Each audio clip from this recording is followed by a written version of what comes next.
Hello everybody, it is Bible story time. Now we have left Joshua now as the fall of Jericho, and we are moving on to another man that God used. So what you're probably going to see in the theme of going on is that God uses a lot of people, and that's where our Lion Storyteller Bible is going to take us. He's now going to take us through different people that God used. So we're going to look at Gideon, we looked at Joshua, we'll look at Samuel, we'll look at David. David as a king. Like, there are so many different parts that we're going to look at, but we're not going to look at the whole story of the person. We're going to look at the part where God used them, okay? And we're going to see what we can take from that.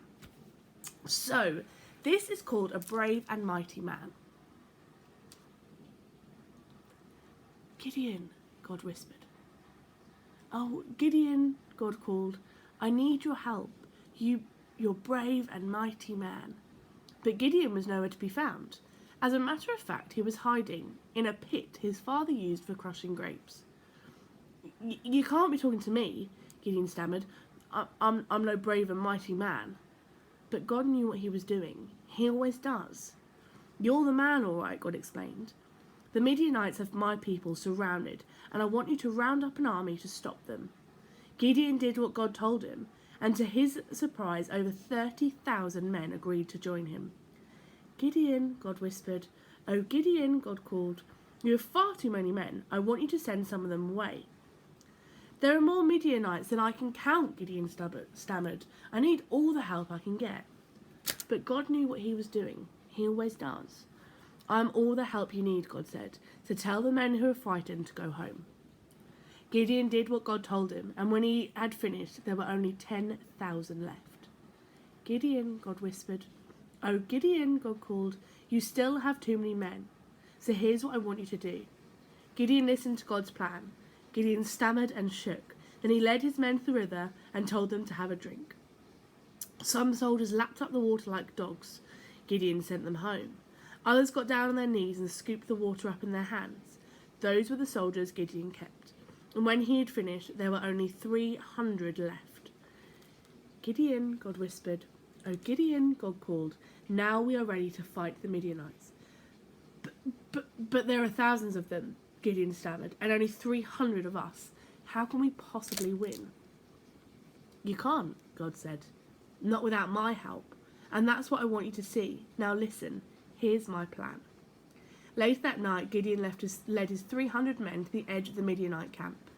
In one hand, every soldier carried a trumpet, and the other hand, an earthenware pot with a flaming torch inside.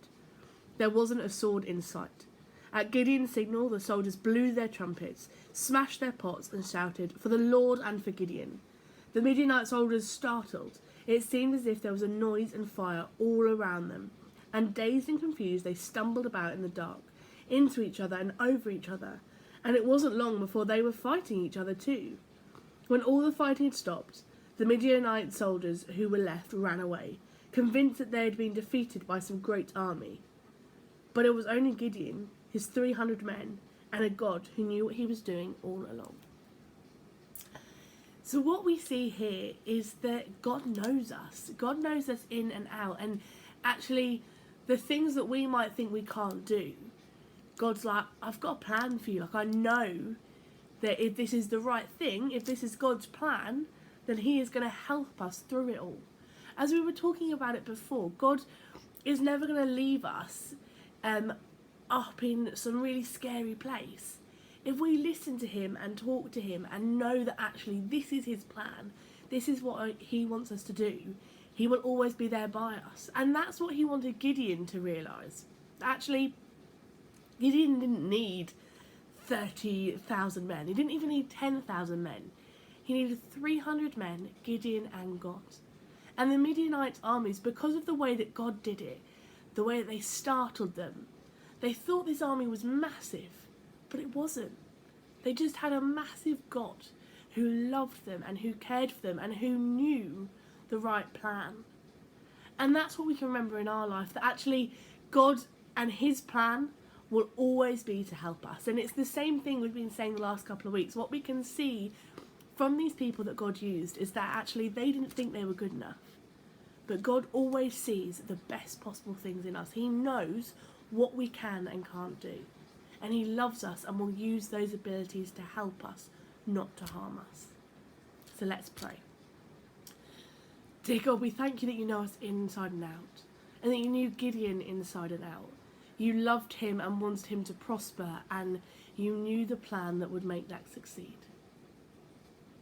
Help us to realise that, Lord. In your mighty name, amen. So I hope that helped, and if you want any more, go to your Bible and find Gideon and read a little bit more about him. So I'll see you later. Bye.